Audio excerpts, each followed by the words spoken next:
আসসালামু আলাইকুম এভরিওয়ান, স্বর্ণাজ কিচেনে আপনাদের স্বাগতম। আজকে আমি আপনাদের মাঝে হাজির হয়েছি ভাইরাল সেদ্ধ ডিমের মেয়োনিজ তৈরির রেসিপি নিয়ে। এটা সত্যি অসম্ভব মজাদার। বাসায় কেউ ট্রাই না করে থাকলে অবশ্যই একবার হলেও ট্রাই করবেন। ছোট থেকে বড়রা সবাই খুব পছন্দ করে খেয়ে নেবে। চলুন তাহলে দেখে নিই। এখানে আমি একটা সেদ্ধ ডিম নিয়ে নিয়েছি, যেহেতু আমি সকালের নাস্তাটা তৈরি করব।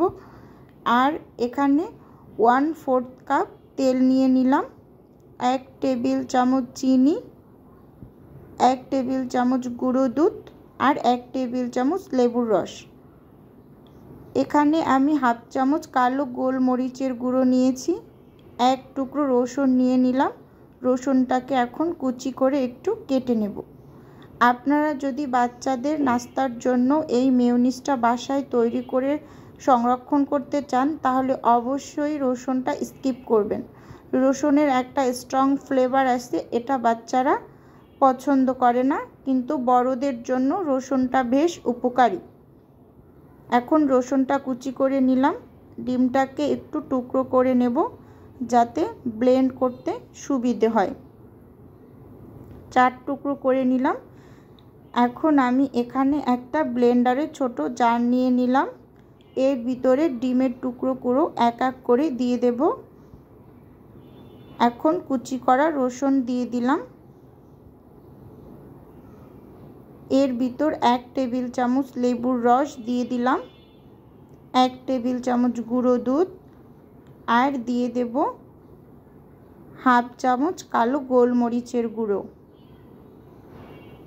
1/2 চামচ লবণ, 1 টেবিল চামচ চিনি। এখানে আমি এক্সট্রা ভার্জিন অলিভ অয়েল তেলটা ইউজ করেছি, আমার বাসায় ছিল। আপনারা নর্মাল তেল ইউজ করতে পারবেন। এখানে 1/4 কাপ অলিভ অয়েল তেল দিয়ে দিলাম। এখন আমি সুন্দর করে ব্লেন্ড করে নেব।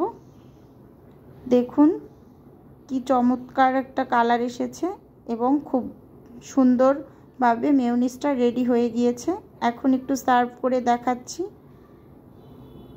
খুব সুন্দর হয়েছে, এটা খেতে দুর্দান্ত মজা। একবার হলেও বাসায় ট্রাই করে দেখবেন।